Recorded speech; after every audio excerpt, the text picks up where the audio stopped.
नमस्कार, NockingNews.com में आपका स्वागत है। मैं हूं गिरिजेश वशिष्ठ। संसद में आखिर क्या चल रहा है? एक तो संसद में क्या चल रहा है ये सवाल पूछते ही सबसे पहले जो दिमाग में कौंधता है वो एक आदमी की शक्ल सामने आती है। वो आदमी है राहुल गांधी। आप उसे बुरा कहें, अच्छा कहें, गलत कहें, सही कहें, लेकिन आप ये ज़रूर कहेंगे कि संसद में अगर बहस हो रही है तो वो बहस राहुल गांधी के इर्द गिर्द घूम रही है।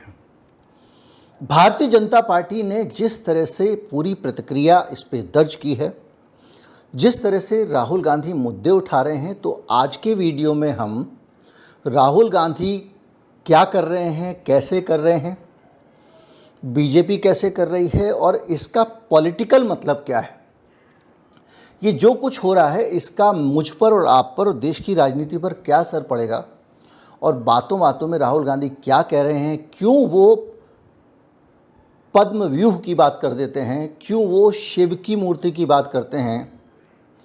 ये बहुत सारी चीज़ें एक मोटे तौर पे हमको लगती है हिंदुत्व के एजेंडे पे जाना चाह रहे हैं, कोई कुछ सोचता है, लेकिन ना, इसके पीछे की कुछ और रणनीति है। और ये जो हिंदू मेटाफर अपने भाषण में राहुल गांधी इस्तेमाल कर रहे हैं, इनके पीछे सिर्फ धर्म की राजनीति, सॉफ्ट हिंदुत्व जैसी चीज़ नहीं है, बल्कि ये और बड़ा ब्रह्मास्त्र है। एक एक करके बात करेंगे, कहीं मत जाइए, चैनल को सब्सक्राइब कर लीजिए। मैं अभी हाजिर होता हूँ।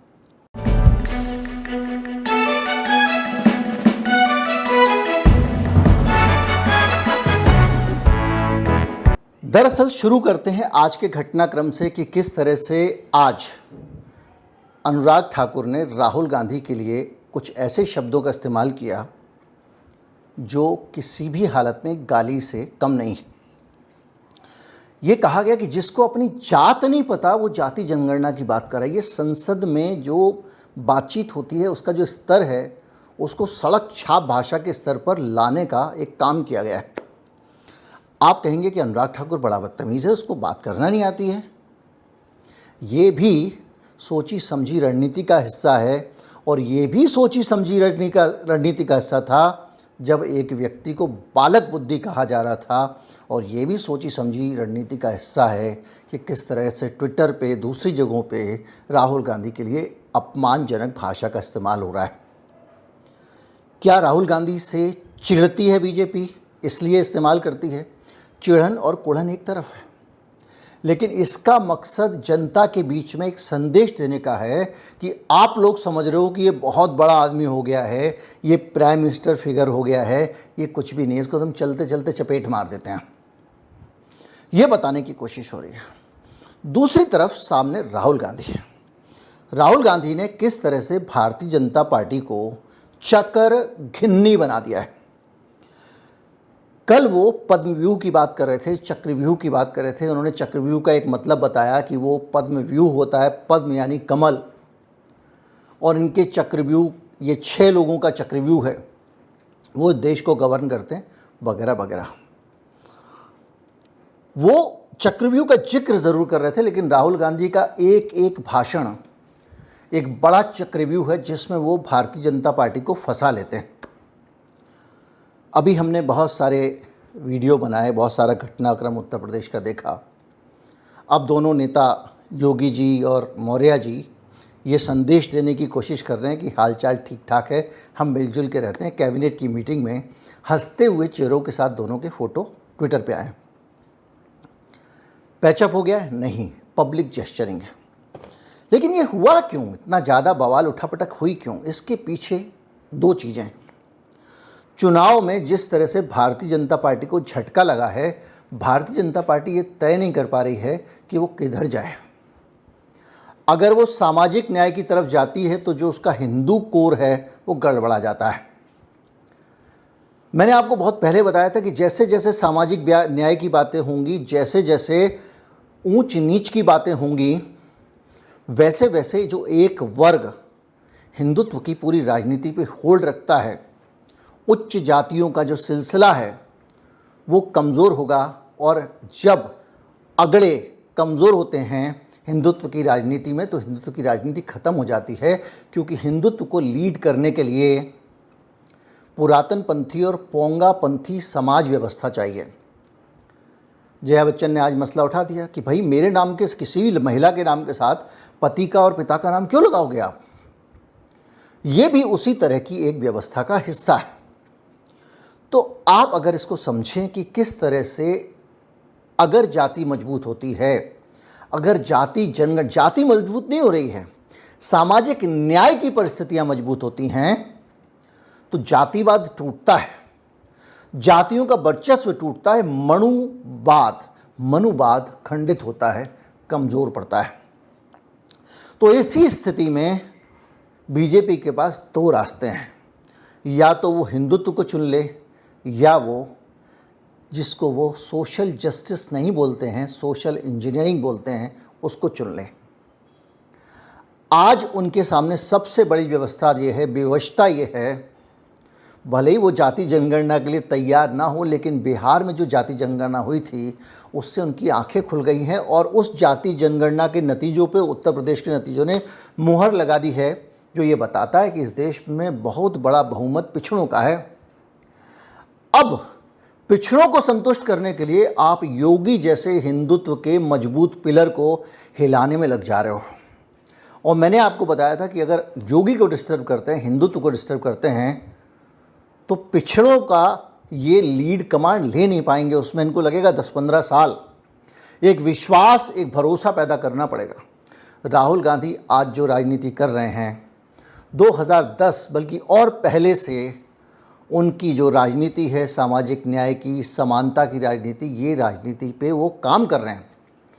लेकिन कुछ गड़बड़ होती रही, जिसके कारण राहुल गांधी अपनी वाली पर नहीं आ पाए, अपनी वाली पर जो अपने अंदर का ओरिजिनल है वो निकाल के नहीं ला पाए।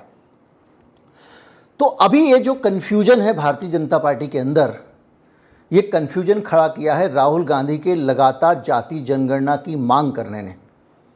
ये कन्फ्यूजन आया है कि जिस तरह से विपक्ष लगातार सामाजिक न्याय के मुद्दे को मजबूती से थामे हुए है, जिस तरह से बहुजन समाज पार्टी और दूसरे लोगों को छोड़ के जो पीड़ित वोटर है, दलित वोटर है, वो फिर से इन पार्टियों की तरफ आना शुरू हो गया। ये भारतीय जनता पार्टी की नींद उड़ा रहा है। नींद क्यों उड़ रही है? क्योंकि राहुल गांधी लगातार संसद में हमले कर रहा है।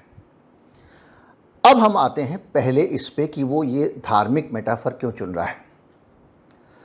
देखिए, जो लोग इस देश में जाति तोड़ने के आंदोलन से जुड़े रहे हैं, चाहे वो कांशीराम हो, चाहे वो मायावती हो, या दूसरे जो भी लोग हैं, बीपी सिंह भी, शरद यादव, रामविलास पासवान, इन सब लोगों का जो रुझान होता था वो हार्डकोर हिंदुत्व जो होता था, पोंगा पंथी हिंदुत्व आप कह सकते हो, पुरातन पंथी समझ कह सकते हो, या आप जो भी कह सकते हो, वो हिंदू धर्म शास्त्र और हिंदू नैरेटिव्स जो हैं उनकी आलोचना करता था।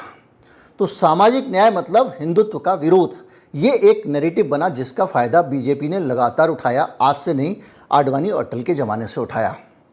थोड़ा बारीक विषय पे बात कर रहा हूँ, हो सकता है कि मैं ज़्यादा समझा ना पाऊँ, लेकिन सुगम रहेगा। तो इन्होंने उसका फ़ायदा उठाया। लेकिन राहुल गांधी ये जानते हैं कि जैसे ही देखिए, मैं आज बहुत राहुल गांधी का नाम इज्जत से ले रहा हूँ। बहुत सारे लोग लिखते हैं कि आप राहुल गांधी को तो ताहे तीहे बोलते हैं और मोदी जी करते हैं। तो मैं आज राहुल गांधी को भी सम्मान की भाषा में बोल रहा हूँ, और ये बात जो है ब्रेक लेने के लिए भी कह रहा हूँ, ताकि आप लोग को मेंटली ब्रेक मिल जाए। तो अब क्या हो रहा है, राहुल गांधी जब ये कहते हैं कि मैं शिव का त्रिशूल पीछे, तो जब वो इस मेटाफर को लेते हैं, तो ये जो संसद में उनके सामने बैठे हुए सत्ता पक्ष के लोग हैं, ये राहुल गांधी पर उस तरह से हमला नहीं कर सकते। राहुल गांधी को हिंदुत्व विरोधी नहीं बता सकते, राहुल गांधी को अधर्मी नहीं बता सकते, राहुल गांधी को हिंदू देवी देवताओं का विरोधी नहीं बता सकते, क्योंकि वो जो बात कह रहा है वो उस फ्रेम में कह रहा है जिस फ्रेम के अंदर बात कहने के बाद वो हिंदुत्व से दूर नहीं दिखता है। लेकिन वो हिंदूवादी बनना नहीं चाहता है। ये सॉफ्ट हिंदुत्व की बात समझ लीजिए। वो उसमें गुरु नानक देव को भी डालता है, वो ईसा मसीह को भी डालता है, वहाँ पर मोहम्मद साहब को भी डालता है। उनके उदाहरण भी लगाता है और कहता है सब कहते हैं डरो मत। ये जो चीज़ें हैं यही आप पद्म वाले उदाहरण में आता है राहुल गांधी। और ये सब कहने के साथ ही वो अपने आप को सेव कर लेता है। और राहुल गांधी, मैंने ऐसा क्यों कहा कि अपना ओरिजिनल गेम खेल रहा है, क्योंकि अभी तक होता ये रहा है कि राहुल गांधी को कांग्रेस पार्टी में अपने आप को दिमागदार समझने वाले लोग, जो बीजेपी की हिंदुत्व की राजनीति से डरे हुए थे, घबराए हुए थे, जिनकी टांगें कांप रही थी, वो अक्सर सलाह दे दिया करते थे। और पार्टी ये कहती थी, राहुल जी हिंदुओं के खिलाफ मत जाइएगा, राहुल जी इससे ये हो जाएगा, राहुल जी हिंदुओं को पटाके चलिए, हिंदुओं को के अंदर से वोट निकालना। अब राहुल गांधी समझ गया दो तरह के हिंदू हैं, एक वो हिंदू जो हिंदुत्व को मानते हैं और एक वो हिंदू जो हिंदू धर्मशास्त्र को मानते हैं, उस तरह से जीते हैं। एक हिंदुत्व वाली जीवन शैली है जो आप कांवड़ियों में कई कुछ तत्व जो घुस गए हैं। कांवड़िए स्वभाव से उग्र, गुंडे और बदमाश नहीं होते हैं, बहुत ही धार्मिक लोग होते हैं, गरीब गुरबे लोग होते हैं, दलित पिछड़े लोग होते हैं। वो अपनी भावना के कारण जाते हैं, लेकिन उसी के बीच में कुछ हुड़दंगिए घुस जाते हैं, कुछ गुंडे बदमाश घुस जाते हैं। अब ये हिंदू धर्म के लोगों को इसकी सफाई करनी पड़ेगी। खैर, तो ये जो राजनीति है, ये जो हिंदुत्व है, जो कांवड़ लेकर 300 किलोमीटर दूर जा रहा है, राहुल गांधी को उससे ऐतराज़ नहीं है। वो ये कहता है कि मुझे उससे ऐतराज़ है जो वहाँ पर घुस जाता है, तोड़फोड़ करता है, धौंस जमाता है। तो वो जब इस हिंदुत्व के अंदर से कार्व आउट तो कर रहा है वो, लेकिन वो सही दिशा में कर रहा है। वो हिंदुत्व को मस्का नहीं लगा रहा है, वो बीजेपी की राह पे चल के हिंदुओं को नहीं ला रहा है। वो ये कह रहा है कि अगर आप सच्चे हिंदू हो तो आपको हमारे साथ आना पड़ेगा, वरना आप इनके साथ चले जाओ। तो ये पूरा जब आप देखते हैं नैरेटिव कि वो क्यों बात करता है पद्मव्यूह, क्यों भगवान शिव की बात करता है, तो आप ये समझते हैं कि वो आदमी बहुत तरीके से अपने आप को सेफ गार्ड कर रहा है। एक कवच पहनकर वो जा रहा है, एक ऐसा कवच पहनकर जा रहा है जिसको भेदा नहीं जा सकता, और कम से कम बीजेपी नहीं भेज सकती, क्योंकि वो कवच है हिंदू नैरेटिव्स।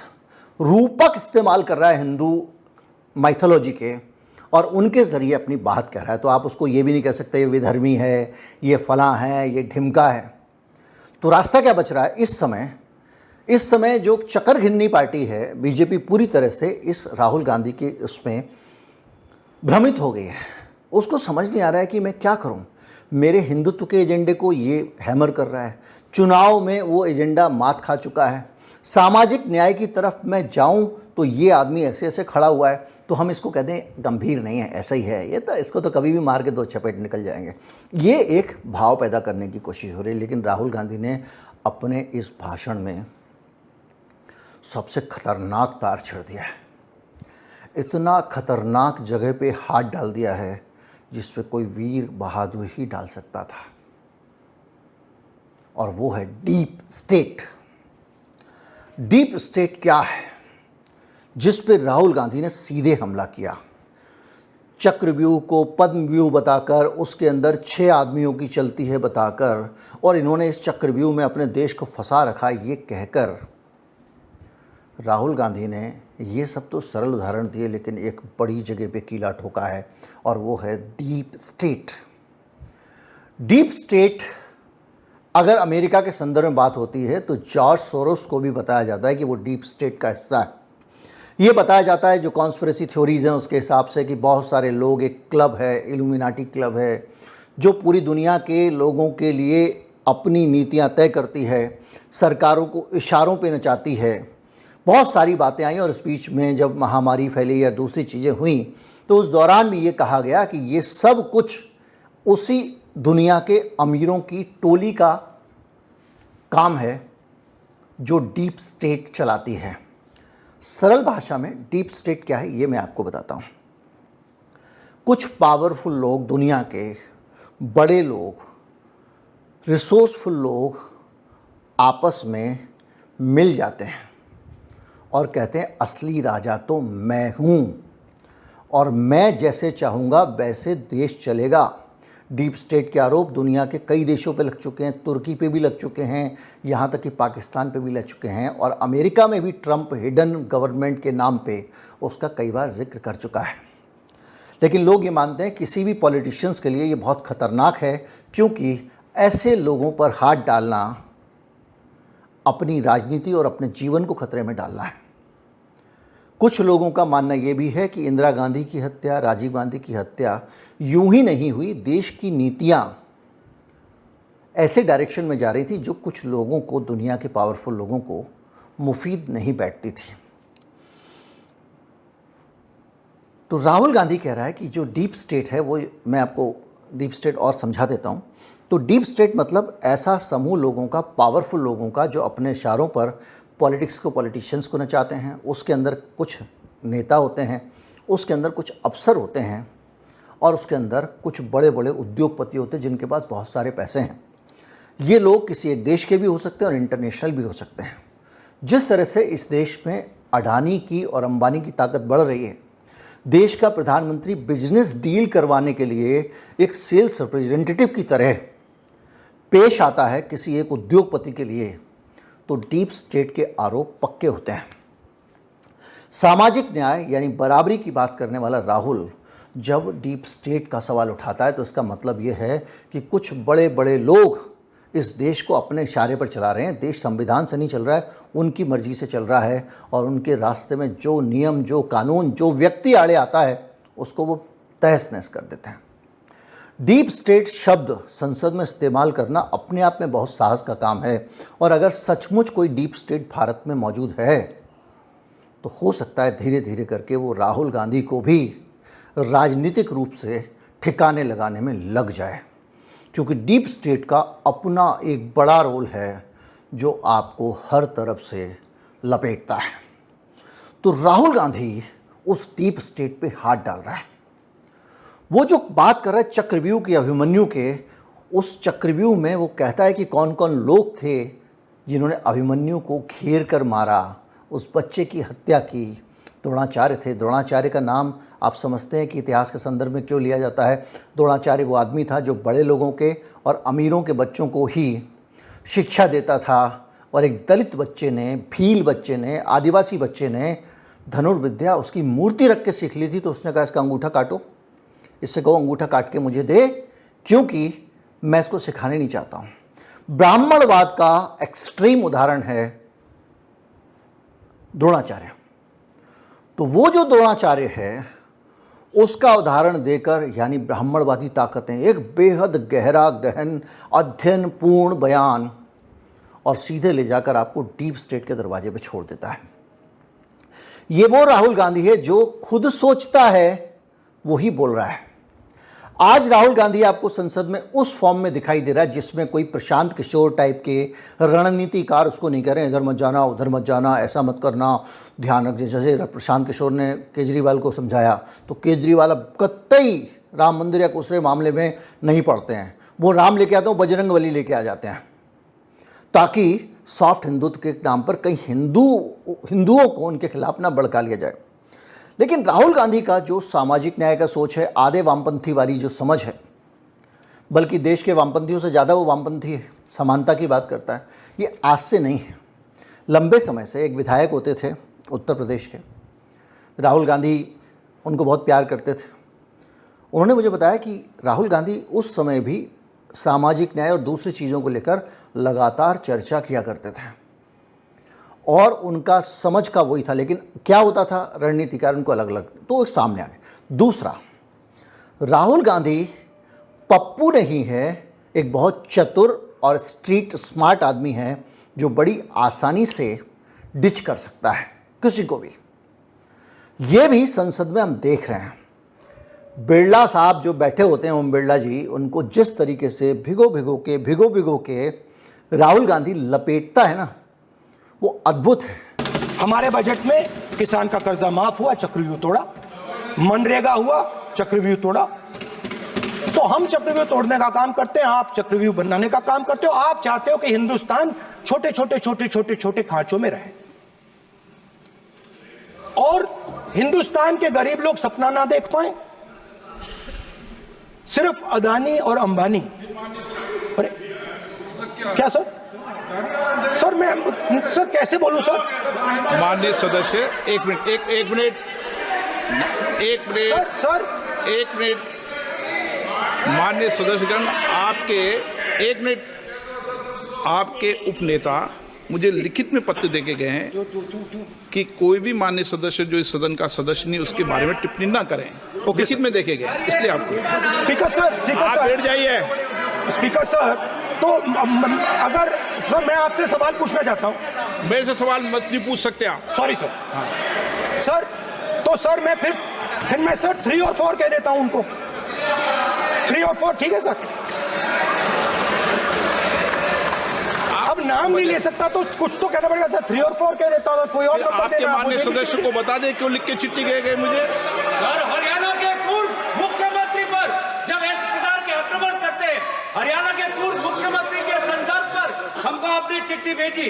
एक पूर्व मुख्यमंत्री को आप 2 उद्योगपति से जोड़ना चाहते हैं, एक किसान नेता जो हरियाणा के, आज उन पर जब आपको अलाउ किया है क्या? उद्योगपति के साथ जोड़ना चाहते हैं, ये है सदन की मर्यादा। आप ये है सदन की मर्यादा। हरियाणा के आप ये चिट्ठी मुझे लिख के गए हैं, उसकी मर्यादा का ये आपको बोलने नहीं दे रहे, ये आपको बोलने दे रहे।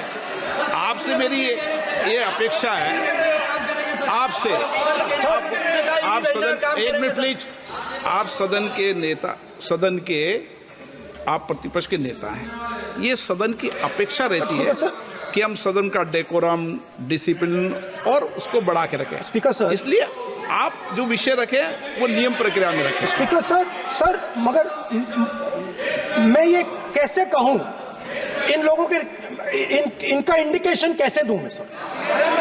आप मुझे बता दीजिए सर, कोई दूसरा तरीका हो सर, नाम नहीं लेने हो तो कोई और तरीका दे दीजिए सर। अच्छा, एक मिनट, आप ज्ञान मत बांटो उनको, वो ज्ञानी है। सर A1 A2 चलेगा सर?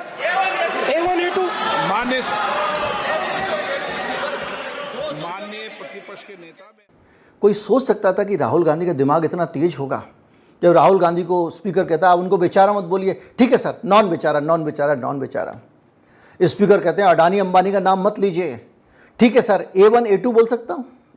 तो ये जो तेज तर्रार आदमी हैं, जो एक स्मार्ट आदमी है, जो सिर्फ एग्रेसिव नहीं है, जो सिर्फ गुस्सैल नहीं है जैसा उसके बारे में कहा जाता है, वो जानता है कि चीज़ों को कैसे रखनी और कैसे करवाना है। पूरे के पूरे भाषण में अडानी अंबानी को उसने बार बार डीप स्टेट का आदमी कहकर घसीटा, और स्पीकर बार बार कहते थे अडानी का नाम मत लो, अंबानी का नाम मत लो, उसमें नहीं आता था। इसको कहते हैं पार्लियामेंट्री टैक्टिक्स। उसका भी राहुल गांधी एक्सपर्ट जैसा दिखाई दे रहा है। तो ये जो करता है राहुल गांधी, उसके बाद में बीजेपी कंफ्यूज हो जाती है। अब सोचिए, अभी हाल में ये हुआ था कि पत्रकारों से उन्होंने कह दिया कि तुम तो बीजेपी के पत्रकार हो वगैरह वगैरह, काफ़ी विरोध हुआ था। आज तक की एक पत्रकार थी जिसको उन्होंने कुछ कह दिया, उसके बाद बहुत तमतमाई थी। ये सारा प्रेस कॉन्फ्रेंस किस्सा हुआ था। अभी क्या हुआ, स्पीकर साहब ने ये कहा कि पत्रकार जो है अलग अलग दफ्तरों में जाते हैं संसद के, खबर पता लगा लेते हैं। तो इनको जो है नए संसद भवन में हम जाने नहीं देंगे। संसद में अलग अलग जगहों पे अधिकारियों के पास, दफ्तरों में, इनको बाहर रखो, निंदक नियरे राखिए आंगन कुटी छवाए। तो एक कुटी बना दी संसद में, एक कांच का रूम बना दिया, बोले ये आपका न्यूज़ रूम है, यहीं बैठो आप। इसके अलावा और भी चीज़ की है, आपके पास संसद का एक सालाना पास है। संसद में 2 तरह के पास होते हैं पत्रकारों के लिए खास तौर पे, एक सालाना होता है और एक सत्र के दौरान इशू होता है। सालाना पास है, आप साल भर जा सकते हो, लेकिन सत्र के दौरान अंदर घुसोगे तो आपको सेशन का अलग से पास बनाना पड़ेगा। तो इन पत्रकारों की बातों को भी बड़े सफाई से जाके वहाँ पर वो संसद में रख दिया। दूसरे दिन बिरला साहब ने वो अपना आदेश जो था उनको पिंजरे में बंद करने वाला, उसको वापस ले लिया। तो राहुल गांधी की ये अपने आप में मैसेज कि जिस मीडिया के वो खिलाफ बोलता था, जो गोदी मीडिया है जो उसके खिलाफ बोलता था, उसको भी चुन लिया, पास ले लिया।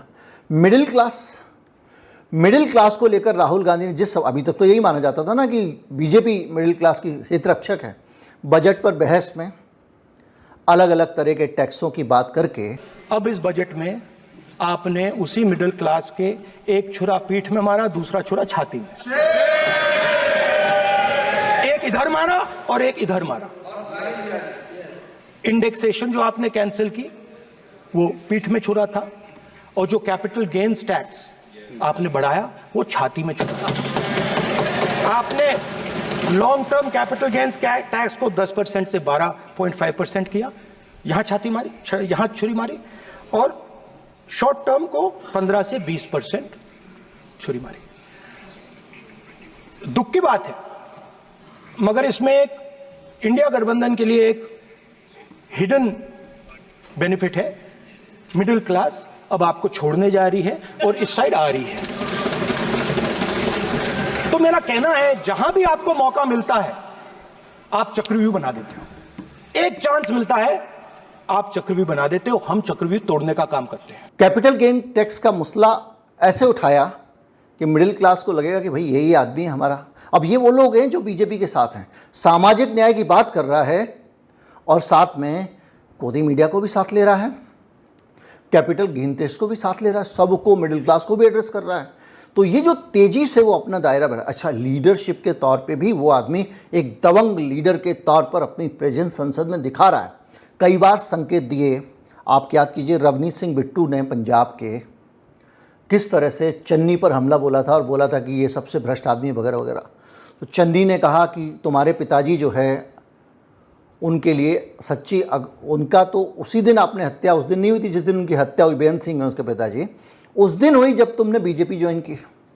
तो रवनीत सिंह बिट्टू जो है वो गुस्से में चन्नी की तरफ बढ़ते हैं और संसद का जो कूप होता है बीच में, जो खाली जगह होती है, उसको वेल कहते हैं, उसमें आते हैं। तो राहुल गांधी कहते हैं चन्नी से चलो तुम भी जाओ आगे, ये आगे आ सकते तो तुम भी जाओगे। याद करिए जब प्रधानमंत्री के भाषण के टाइम पे नौबत आई तो राहुल गांधी ने अपने सांसदों ने कहा जाइए आप वेल में, कूप में उतर जाइए, स्पीकर के आसन के सामने खड़े हो जाइए।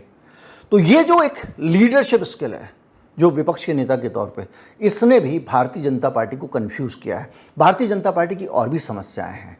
विपक्ष का नेता 10 साल से नहीं था। इतने लंबे लंबे भाषण, विपक्ष के नेता के आक्रामक भाषण सुनने की आदत किसी को भी नहीं है। ये लोग तो छोटा सा आदमी सामने खड़े होकर बोलता था, उसका मजाक उड़ा देते थे, स्पीकर बिठा देता था। अब वो भाषण आ रहे हैं, वो हमले आ रहे हैं। इनको नहीं, इन्होंने 10 साल में जो टीम है मोदी जी की, उसको पता ही नहीं इसको कैसे हैंडल करना है। बीच बीच में राजनाथ सिंह पुराने आदमी खड़े हो जाते हैं, वो भी बेचारे मुंह की खा जाते हैं कई बार। तो ये जो चीज़ें हैं सारी की सारी, ये बताती हैं कि किस तरह से भारतीय जनता पार्टी एक कन्फ्यूजन के स्टेट में है। क्योंकि राहुल गांधी ने जिस रास्ते पर अपने आप को डाला है उस रास्ते पर उसको समर्थन मिल रहा है। देश के लोगों से लगातार जुड़ रहा है, कारपेंटर के पास जाता है, मोची के पास जाता है, इसके पास जाता है, उसके पास जाता है, मोटर मैकेनिक के पास जाता है, किसान के पास जाता है। तो वो लोगों से जुड़ रहा है, राजमिस्त्री के साथ बैठ के गारा लगाता है और साथ में सामाजिक न्याय की लड़ाई लड़ रहा है। वो जाति जनगणना की वकालत कर रहा और उसने संसद में कहा कि आप मुझे गाली दे लो, आप मुझे जितनी गाली दे सकते हो दे लो, लेकिन मैं आपको जाति जनगणना का प्रस्ताव पास करके दिखाऊंगा। उसने अपने वोटर को संदेश दे दिया कि मैं आपके लिए गाली खा रहा हूं, मैं गाली इसलिए खा रहा हूं क्योंकि मैं जाति जनगणना की बात कर रहा हूं। तो ये जो पूरा का पूरा सीन है ना, इसमें मोदी जी की जो एक सुपर पावर पॉलिटिक्स थी, लार्जर देन लाइफ, जिसके कारण वो कहने लगे थे कि मैं बायोलॉजिकल नहीं हूँ, मुझे परमात्मा ने भेजा है, वो सारी चीज़ों का तोड़ राहुल गांधी में दिखाई दे रहा है। जो गहरा सोचते हैं, वेद शास्त्र पढ़ते हैं, उनके लिए भी उसका भाषण है। जो गरीब है उसके लिए भी भाषण है, सब के लिए सोचने के लिए, क्योंकि बहुत क्लासिकल भाषण भी है, वो बहुत इंटेलेक्चुअल स्पीच भी है और जनता को सीधे एड्रेस करने वाली स्पीच भी है। और इसके कारण भारतीय जनता पार्टी सबसे बड़े संकट में फंस गई है। 2 राज्यों के चुनाव आ रहे हैं, किस रास्ते पे चलें? केपी मौर्य को आगे बढ़ाकर पिछड़ों के साथ में दोस्ती बनाने की कोशिश करें, या हम अपने हिंदुत्व के रास्ते पर चलते चलते ये जो सामाजिक न्याय की लड़ाई है इसको कुचलने की कोशिश करें। याद कीजिए जब जाति जनगणना के आंकड़े आए थे तो क्या कहा था मोदी जी ने? मोदी जी ने कहा था कि जाति जनगणना के जब आंकड़े आए कि ये देश को जातियों के नाम पे बांटने की कोशिश है। ये इसीलिए कहा था कि उनको ये लगता है कि उनकी अपनी जो पॉलिटिक्स है वो बढ़ जाएगी। बहरहाल राहुल गांधी का ये अवतार सिर्फ 2 भाषणों में राष्ट्रपति के धन्यवाद प्रस्ताव पे और बजट पे हमारे सामने है। और जब वो बॉलिंग करता है, बीजेपी वाले बल्ला भी नहीं लगा पा रहे हैं, अभी तक का सीन है। ठीक है, धीरे धीरे लोग सीख जाते हैं, अभ्यस्त हो जाते हैं। बीजेपी कुछ हो सकता है तोड़ निकाल ले, लेकिन अभी बीजेपी कंफ्यूज है कि हम क्या करें, इधर जाएं या उधर जाएं। और ये कन्फ्यूजन बढ़ता जा रहा है। सिर्फ किसी एक मौर्य को बनाने से नहीं होगा। अब दो देश के लोगों को राहुल गांधी ये समझा रहा भैया कि ये प्रतीकात्मक करते हैं यार, ये किसी एक आदमी को तुम्हारी जाति के बना देंगे, एक राष्ट्रपति बना दिया, तुमको खुश होने की कोशिश ज़रूरत नहीं है। तुम्हारे बच्चों को कुछ मिल रहा है क्या, उसको उसका हक मिलने दो। तो ये जो चीज़ें हैं, इसके ऊपर एक ज़बरदस्त पकड़ दिखाई दे रही है। और इस चीज़ को देखते हुए ये दो भाषण, इनका जो एनालिसिस है मेरी नज़र में ये है कि राहुल गांधी ने इतनी बड़ी लकीर खींच दी है और भारतीय जनता पार्टी को ऐसा कंफ्यूज कर दिया है कि ऊपर से तो बता रही है कि 399 नंबर आए हैं, 100 में से नहीं आए हैं, ये सारी बातें कर रही है वो जो मोदी जी बोल रहे हैं, मंदबुद्धि और ये सब जो कुछ बोलना है बोल रहे हैं। लेकिन अंदर से परेशान हैं कि हम अब कौन सा प्लैंक लें, किस मुंह से जनता के सामने जाएं। हमारा मुंह भगवा होना चाहिए या सामाजिक न्याय वाला। उम्मीद करता हूँ वीडियो आपको अच्छा लगा होगा। अच्छा लगा हो तो ज़्यादा से ज़्यादा लोगों तक पहुँचाए, चैनल को सब्सक्राइब कर लें। नमस्कार, जय हिंद। भैया शेयर कर दिया करें। हमारे वीडियो की रीच को कम करने का लगातार प्रयास हो रहा है। आज भी डीप स्टेट का जिक्र किया है, इसके साथ भी यही होगा। चलते हैं।